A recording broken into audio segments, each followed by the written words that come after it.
সত্যিই কি Mitchell Starc 176.5 kilometre গতিতে বল করেছেন? আজকে পুরো ভিডিওটা দেখলে আপনি বুঝতে পারবেন যে নতুন রেকর্ড মিচেল স্টার্ক কীভাবে গড়লেন। বন্ধুরা, প্রথম ওয়ানডে ম্যাচ ভারত বনাম অস্ট্রেলিয়া, যেখানে ভারত প্রথমে ব্যাট করতে নামে এবং মিচেল স্টার্ক যখন বোলিং করে তখন একটি বোলিংয়ের স্পিড চলে যায় 176.5 কিলোমিটার বেগে। এটা হওয়ার পর কিন্তু পুরো ইন্টারনেটে এবং পুরো বিশ্বে তোলপাড় চলে যায় যে নতুন একটি রেকর্ড হয়ে গেছে। যেখানে শোয়েব আখতারের রেকর্ড ছিল 161.3 কিলোমিটার 2003 সালে ইংল্যান্ডের বিরুদ্ধে। সেই রেকর্ড আজ মিচেল স্টার্ক ভেঙে দিয়েছে। 176.5 কিলোমিটার বেগে বল করেছেন মিচেল স্টার্ক। এটা আসার পর কিন্তু পুরো ইন্টারনেট এবং বিশ্বজুড়ে তোলপাড় যে মিচেল স্টার্ক এত স্পিডে বল করেছে। নতুন একটি ইতিহাস কিন্তু গড়ে দিয়েছে অস্ট্রেলিয়ার জন্য, যে মিচেল স্টার্ক 176.5 কিলোমিটার বেগে বল করে ইতিহাসের পাতায় নাম লিখেছেন। এর আগে যে রেকর্ডটা ছিল সেটা ছিল শোয়েব আখতারের। আপনারা জানেন 161.3 কিলোমিটার বেগে বল করেছিলেন ইংল্যান্ডের বিরুদ্ধে।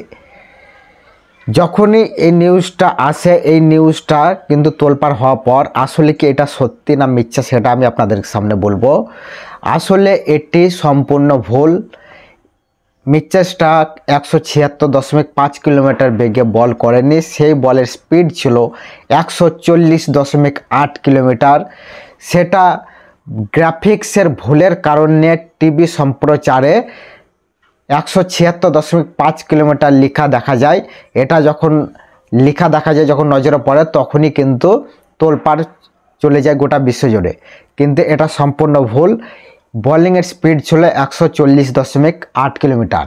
যারা জানেন না তাদেরকে জানানোর জন্য এই ভিডিওটা আমি বানিয়ে দিলাম যে এটা সম্পূর্ণ মিথ্যে একটি ফেক নিউজ, যেখানে গ্রাফিক্সের ভুলের কারণে টিভি সম্প্রচারে বা টিভিতে আপনারা যে খেলা দেখছিলেন তখন কিন্তু লেখা উঠেছিল 176.5 কিলোমিটার।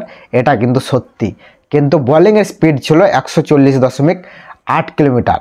যারা যারা ভাবছিলেন যে নতুন একটি ইতিহাস তৈরি হয়ে গেছে অস্ট্রেলিয়ার জন্য, সেটা সম্পূর্ণ ভুল। শোয়েব আখতারের রেকর্ড শোয়েব আখতারের কাছে এখন আছে।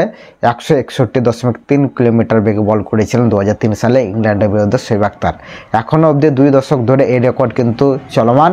এই রেকর্ড কিন্তু এখনও অবধি কেউ ভাঙতে পারেনি। তবে মিচেল স্টার্ক যে হিসেবে বল করে, অবশ্য মিচেল স্টার্ক ভেঙে দেবে এরকমই কিন্তু মনে হয়। আসলে কিন্তু তা নয়, এইটা কিন্তু ভুল। কিন্তু কোনো একদিন হয়তো কোনো একটা বলার এই রেকর্ড ভাঙতে অবশ্যই পারে। তো ভিডিওটা ভালো লাগলে একটা লাইক করে দেবেন, চ্যানেলটাকে সাবস্ক্রাইব করে দেবেন। দেখা হবে নতুন কোনো ভিডিওতে। ভালো থাকবেন, সুস্থ থাকবেন।